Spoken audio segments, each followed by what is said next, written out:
We're talking about Lovecraft today. I promise to try and not make it too awkward. Hey everyone, it's me, Aaron. I'm Michelle. That's the second time we did that intro. It got a laugh the first time, damn it. Hey, so... oh, I'm stalling because I don't want to talk about this. Yeah, today we're talking about the Dunwich Horror from 1970. And if you haven't been with us for the past couple episodes, we did like 2 months of talking about fairly recent horror films. And I was like, man, I'm tired of talking about new stuff. I wanted this channel to be us talking about older stuff, things that people don't really talk about all that much.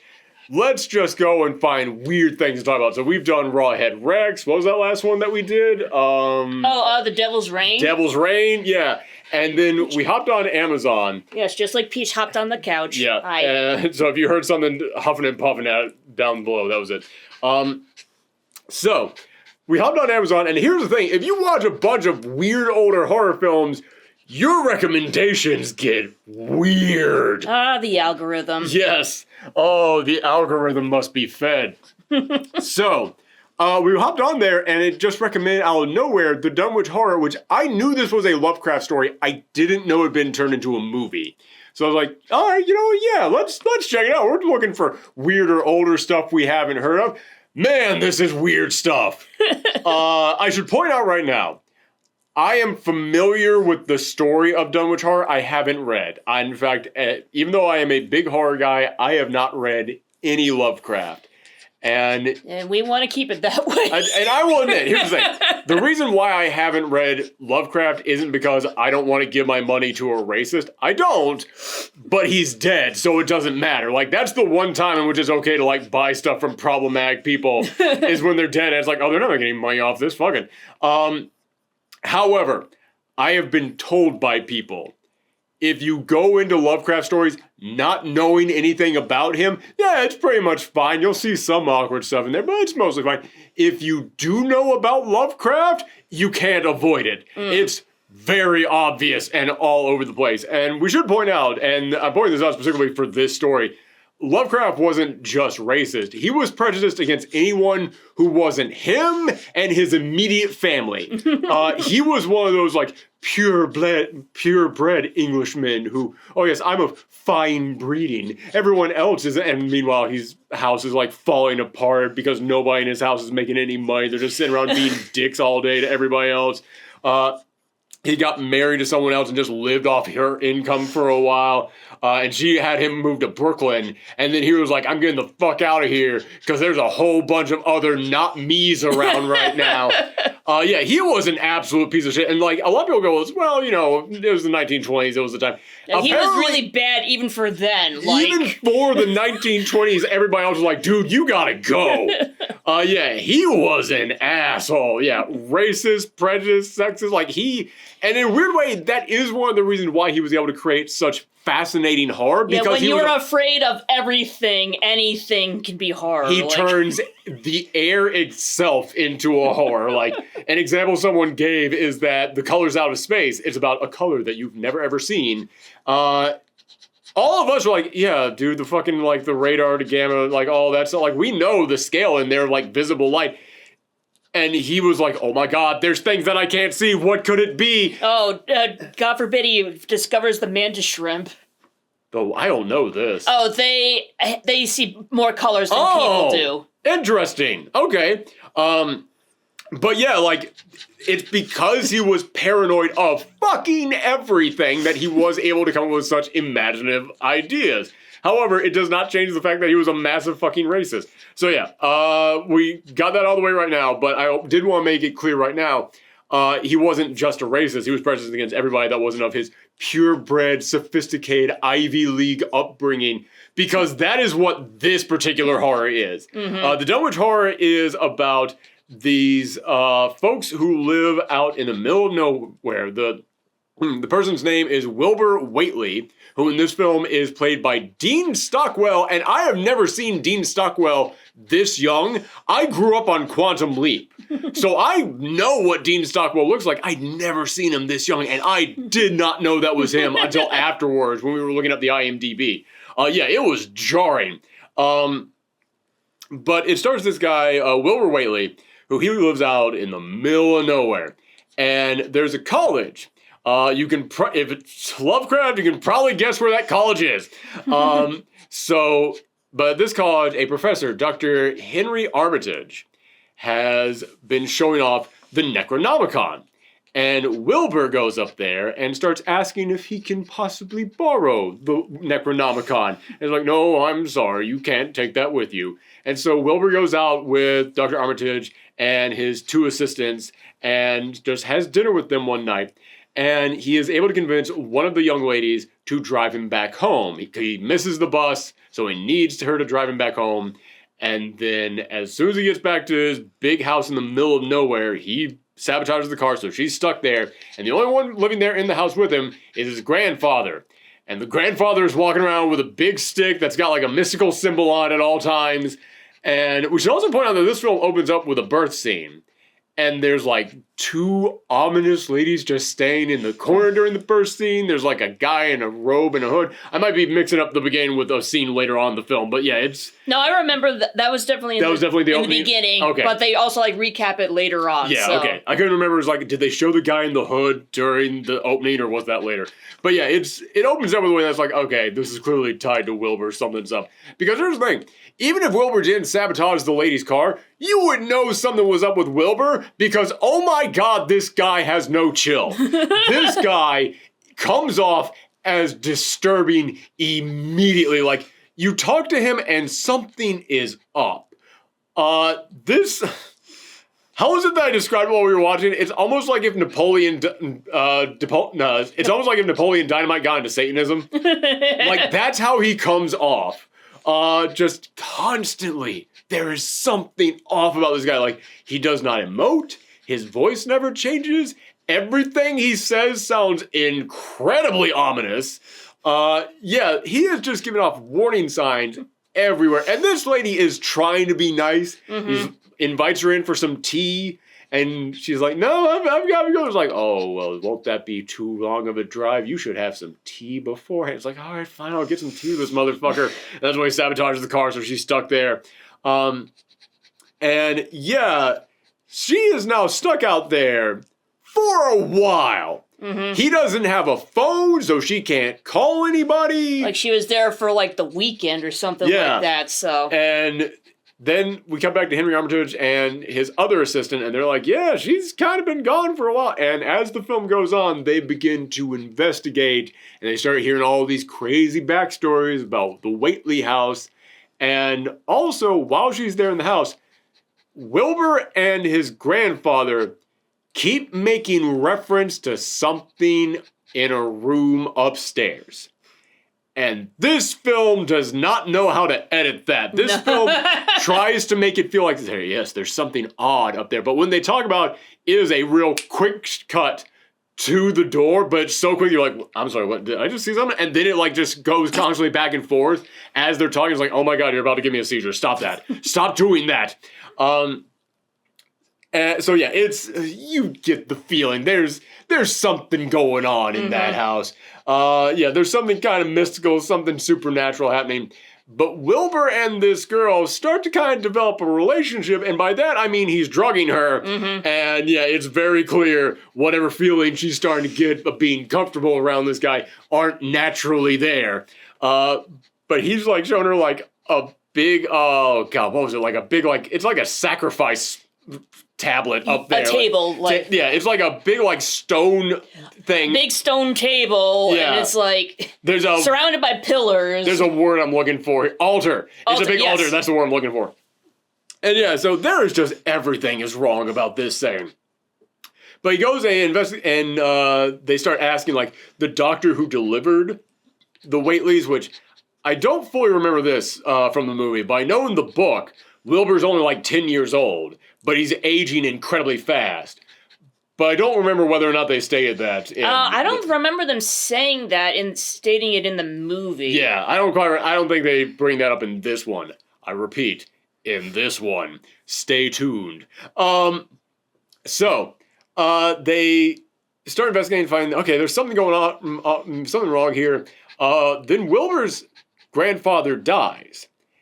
And there's just this incredibly awkward scene of Wilbur burying him in the town cemetery, but then everybody comes up and is like, you can't just bury a guy in the like, this is a church, and you just came in here and dug a grave with no warning. Like, this is a Christian graveyard. You obviously worship Satan, so get that body out of here. You can't put the Cthulhu tombstone here. Like, it's, yeah, man, listen, if you need him buried, we got places that can happen, but you can't just walk into someone's backyard and just dig a hole overnight. And while he's doing this, there's like, the two weird, creepy ladies, or like there's just two ominous people staying in the background, like the only two other people that Wilbur knew, and they never come up in this. There is, okay, we should talk about more beyond just the plot. So far, everything that's been set up in here, I will admit, I really like the settings in here. Mm-hmm. I think the house is good and creepy. Yeah, like I joked about how it looked like the Addams Family house. Very Addams Family. I had like that exact thought right when you said it too. I was like, yeah, this is totally like if Addams Family was in color, this would be it. And I will say, I don't want to say I like Wilbur's acting. I like Dean Stockwell as an actor, but yeah, he's doing what he was told to do. Yeah. But man, they told him to go way too hard in this. Granted, again, I know the original story. I haven't read, but I know that in the original story, he is also constantly off-putting and weird. But there's a difference between...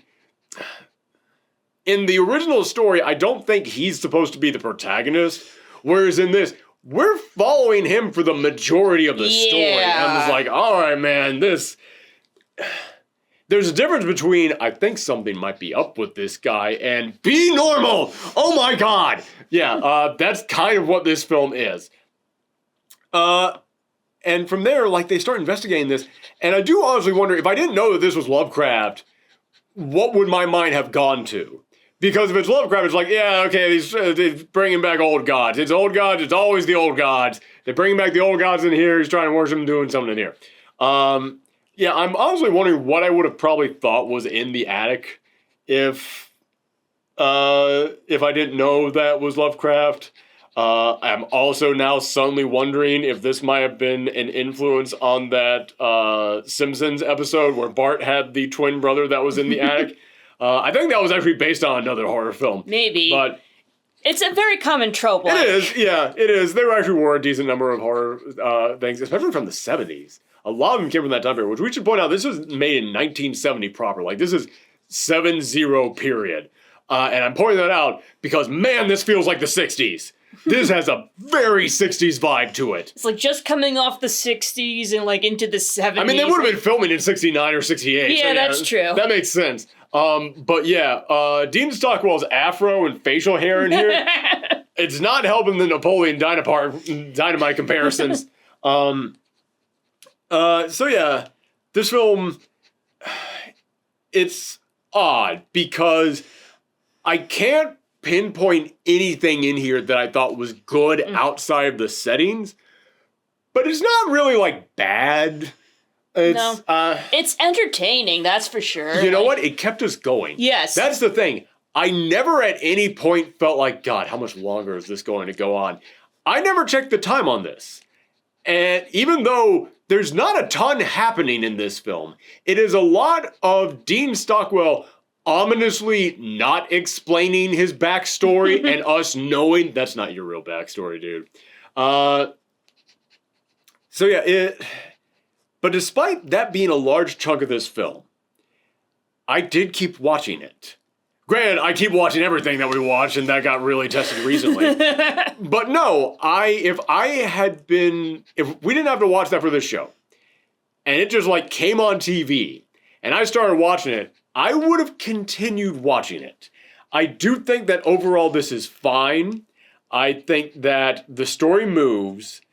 I was actually concerned for the lady who Wilbur was keeping kidnapped there. We should just go ahead and phrase it like that because that's what it was doing.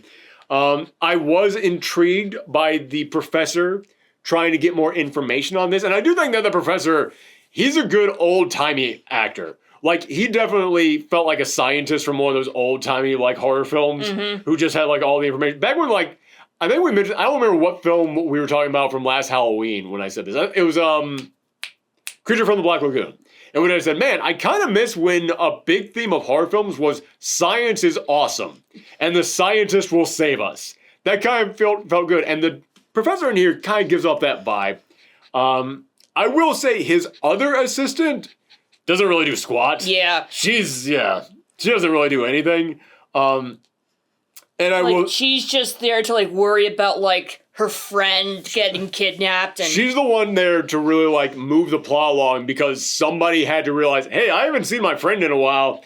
Her girlfriend, as she keeps referring to it. And it took me a moment to remember, oh yeah, women just used to refer to each other as girlfriend.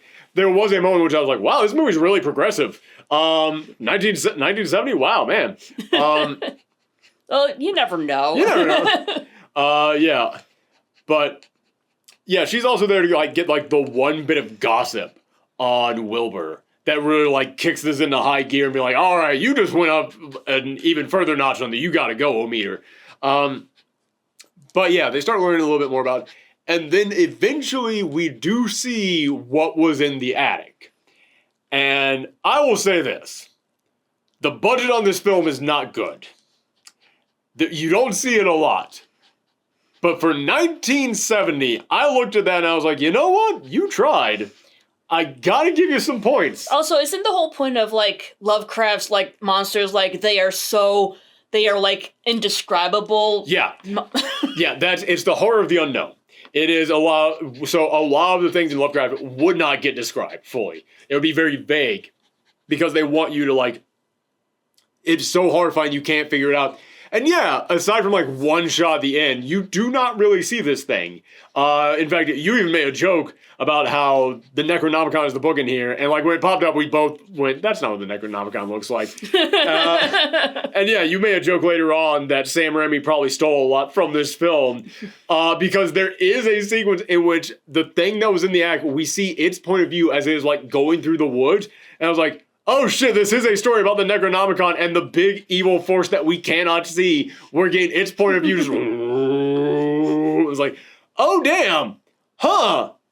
I'm genuinely curious if this might have inspired Evil Dead in any way, shape, or form. Huh. It was like Evil Dead 0. I actually want to look up and see if Sam Raimi has ever mentioned this at all.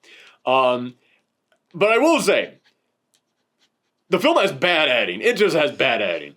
But there are some decent shots in here. And there was an actual moment in here in which I stopped and went, okay, I gotta give it to you. That was good. There is a moment in which they're trying to like give this impression that this invisible force is just coming at everyone and we can't see or comprehend what it is. And they've just got a long shot of a river. And you see the wind come in, and the wind is like just perfectly like blowing the grass and the water in sync as the camera follows it. And I went, God damn, that was actually a good shot. And to think the fact that that was practical, mean they had to just set up the camera and just wait and wait and wait. And the wind's coming. Get it now, perfectly, get it perfectly, sync up. Okay, we gotta do another one just for safety. Wait, just wait. Just wait. Yeah, that was like a shot that I had to stop and go, damn, I respect this. I don't respect the rest of this film. The rest of this film is very like, but that one shot was actually really good. Yeah, I said the rest of the film is very, more of the film is coming back to me. We're going to get into a little bit of a sensitive subject on this, but this film goes Rosemary's Baby. Yeah. Which, from what I understand, was not in the book. Yeah. That has never been, in all the summations I have heard of the original story, that has never come up. So yeah, it goes Rosemary's Baby. Wilbur ends up impregnating the woman he's kidnapped. Man, that is a gross sentence to say. Yeah. But yeah, and then she doesn't fully realize it happened because she was like in a trance when it happened. Mm-hmm. So it's the worst possible scenario for this. But I kept looking at this like, this really feels... When did Rosemary's Baby come out? I was going to say... That was like late 60s, I want to say. And it's just dawning on me now. I've been comparing it in my head the entire time. But it's just going to me now. This might have just been fully ripped off. Rosemary's Baby. 1968, which is probably exactly when they started filming this. Oh my God. Oh, wow. I'm sorry. Realization is happening now. Because, yeah, when I was watching this, I was like, I know the story of Dunwich Horror. I don't think there's an impregnation thing. I don't think, like, there's like a dream sequence in here where she's like being attacked by hippies, which that's the only way to describe them. They are very hippie. Yes. And I was like, oh man, that was probably even more offensive in the original Lovecraft version. But then I thought, wait a minute, I don't think this character is, I've never even heard a citation where this character is in the original one, let alone being impregnated. And now that I know that this thing started filming right after Rosemary's Baby came out, this was probably a cash grab. This, oh my God, it's dawning on me. Yeah, it's a Halloween Friday the 13th issue thing. Yes, I was about to say, this movie made a lot of money, let's rip it off. That's not a new concept. That's always been there when it comes to movies, especially horror films. Oh my God, this had to have been made entirely because Rosemary's Baby came out and it was popular. Because I kept looking at all the little stuff between her and Wilbur and like all the dream sequences she was having. I was like, this is very Rosemary's Baby coded. This definitely feels like someone was inspired by Rosemary's Baby. I thought Rosemary's Baby came out later. I keep thinking of it as a 70s film. It is 1968. Oh my God, this is line up exactly. Holy crap. I lost respect for a film that I already thought was just passable. Wow. Realization in real time. God damn. Okay. So yeah. I'm sorry, that's blowing my mind, everyone.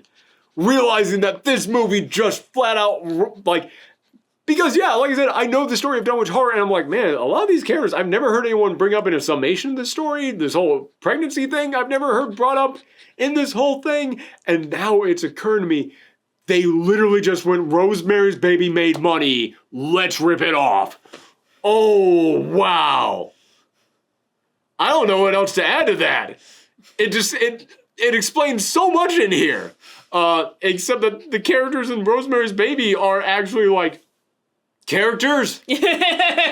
Like, yeah, like, I know Rosemary's, I do not know what there is about the lady that Wilbur kidnaps other than she's a lady who stands there as Wilbur talks ominously. That's all that she is.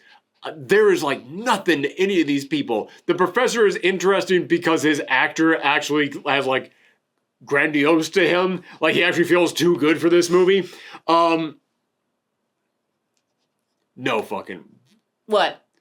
The professor was Ed Begley, as in father of Ed Begley Jr. Oh, I just noticed that now. Wow. Sorry. That's not as nearly as big of a revelation as the Rosemary's Baby thing, but wow. Sorry, just dawned on me.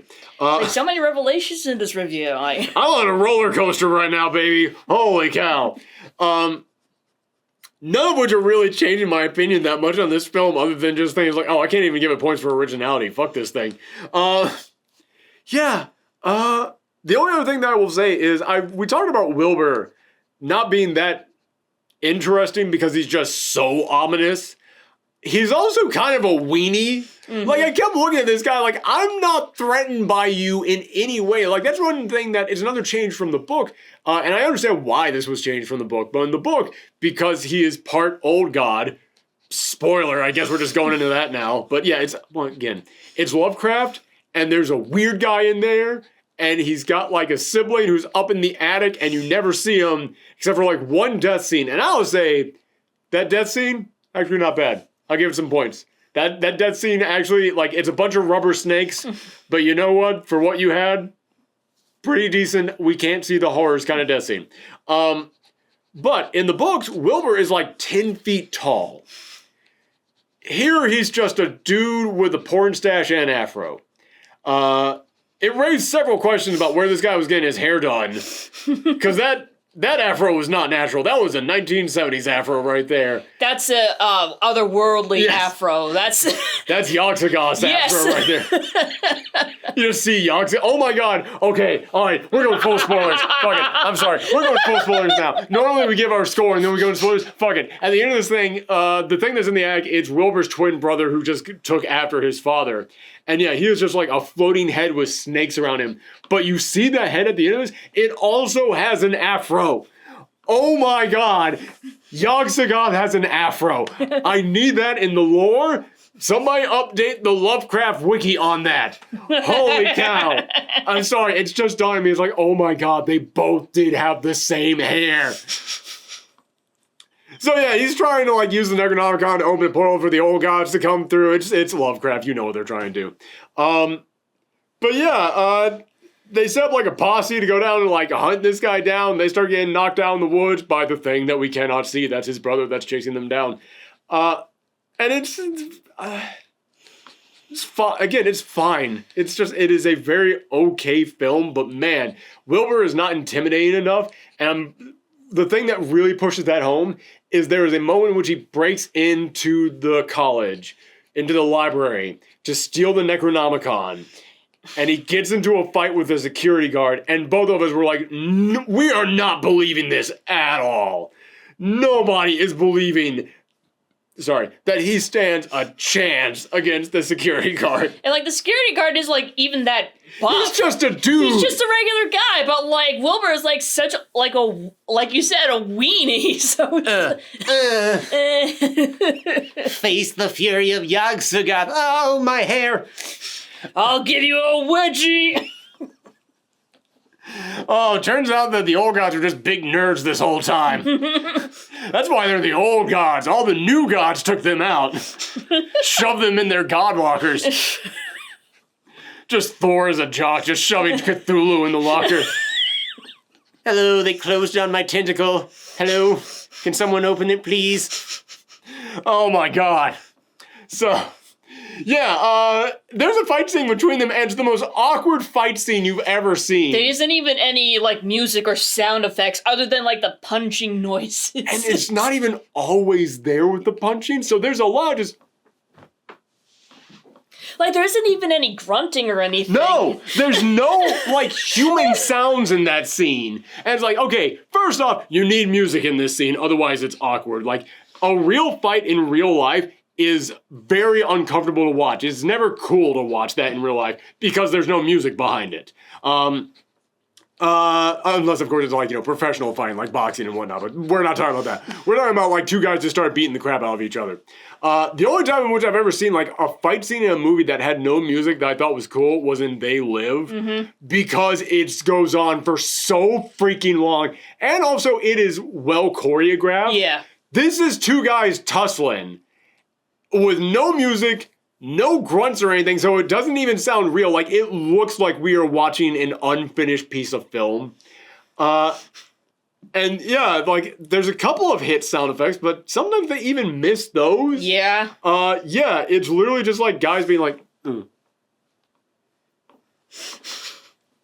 Like, that's it. That's the fight scene between the two of them. Like, and the way that it ends, the security guard beats the crap out of Wilbur, but then Wilbur picks up like a spear and aims it at him, and the security guard runs at him directly into it. Wilbur doesn't like surprise him, like he doesn't come right at Wilbur, and then Wilbur like quickly picks it up out of nowhere. Wilbur's holding it there, and the guy comes charging at him. It's like, god damn, man.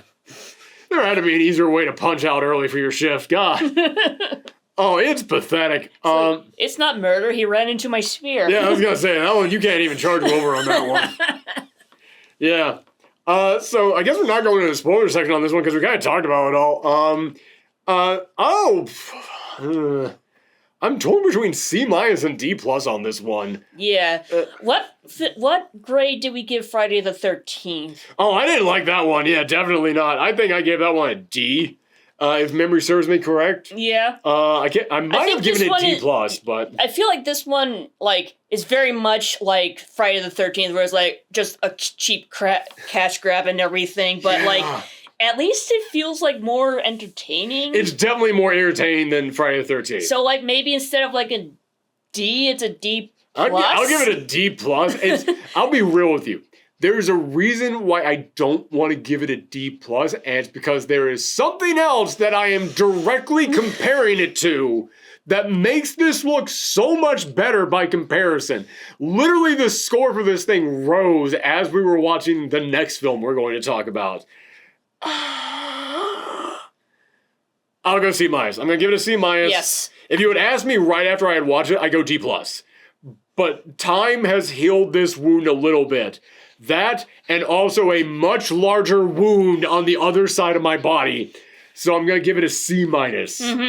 Okay. Yeah, sounds about right. Yeah. Anything else you want to add about this? Do you want to do like the spoiler at the ending, or? Yeah, I guess for anything we didn't already talk about, because I mean, like, basically, like, they... You know this is not a great film when I don't even give a shit about hiding the spoilers. I was just like, no, we gotta talk about this. Fuck it. Like, basically, Wilbur, like, gets killed, and, like, Yozgoth, like, gets thrown back into his realm or whatever, and they're like, oh, the family tie has been cut off, we are safe, and then you hear a heartbeat, and it's like, oh, yeah, the lady. It zooms in on her stomach, and then you, like, see a fetus inside there. Yeah, it's like, yeah, so, yeah, so the lineage continues, ooh, unless she gets an abortion. It's...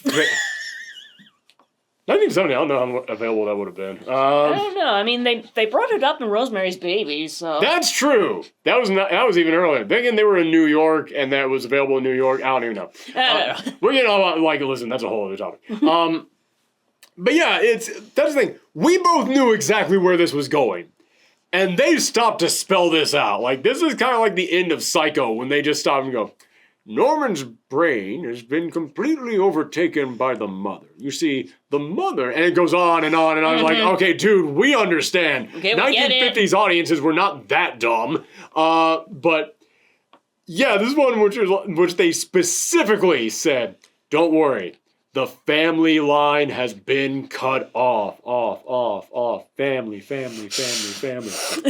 Boom, boom, boom, boom, boom. As long as there's no more members of the Wheatley family. Wheatley didn't impregnate anyone. It's like, dude, come on. Yeah, it's not a good ending either. Although it's wild to me that, hold on, when did The Omen come out? Hold on, that one had to have been 70s. The Omen. 1976. Okay, so they weren't ripping that one off. They were only ripping off Rosemary's Baby. That is such a weird... I cannot stress how weird of a realization it is that, oh my god, this whole thing is just ripping off Rosemary's Baby. And not even like, okay, they saw it and they were inspired by it. No. 1968, Rosemary's Baby came out. 1968, they started writing this script. Holy crap. Yeah. It's like, let's combine Rosemary's Baby with Lovecraft. Those are the two big hip really things now. Feels like they had to have been like, what on earth? We can't have it be Satan. That'd just be Rosemary's Baby again. Is there another evil god? Who wrote stories about evil god? Like, the more that I realized this was a ripoff, the more everything just puzzle pieces together. Like, holy crap. Yeah, so... that was the Dunwich Horror. I'm glad that we were done talking about it. We're Dunwich Horror with it. Sorry. We're Dunwich it. Okay, that's actually cool. I saved it, yay! Yeah, it's like, okay. See, when you don't stop to just focus on it, it's pretty good. That was actually not bad. So yeah, I'm glad that we are Dunwich it, as you said. Psych, we're not Dunwich it. Well, kind of, like, this movie... So, here's the thing. After we got done watching this, Amazon then popped up with its recommendation and said, would you like to watch The Dunwich Horror from 2009? And it starred, oh god, who did it star? I forget who it starred, but it starred Dean Stockwell, the same guy who was in here, except that I didn't realize that was Dean Stockwell while we were watching this, but I recognized him on the shot for that one. And I was like, holy shit, Dean Stockwell's in this? But also starred Jeffrey Combs, who is a famous horror actor, especially with Lovecraft films. And I went, oh shit! They made a remake of this in 2009 and it starred those two guys? Oh, I'm intrigued. You know what? First time ever, we're going to do a comparison review. We're going to watch both of them and then do reviews on them back to back. So we decided we're going to watch the 2009 Dunwich Horror, see how it's stacked up to this one. Oh my God! It is the new reigning champ of worst horror film I've ever seen. There might be one I'm forgetting right now that is sticking in their horror. Like, I'm trying to think, like, man, that Slender Man movie was the reigning champ for a while. Bye Bye Man, kind of up there. This one, holy crap. People are throwing out, like, I mentioned it was the worst one I'd ever seen, and people were saying, like, worse than Manos Hands of Fate. Manos Hands of Fate is funny. What is this thing? Yeah, that's the thing. Like, this movie is not even entertaining bad. No. It's just bad. Yeah, so like, I was so bored and frustrated with this movie. Yeah, so that's coming up on the next review. If you watch this one, it was like, it's okay, but I don't really want to watch Dunwich Horror again. Too bad. You're gonna go and you're gonna watch the 2009 Sci-Fi Channel original Dunwich Horror. See you then, everybody. Yeah, I'm so mad right now thinking about it.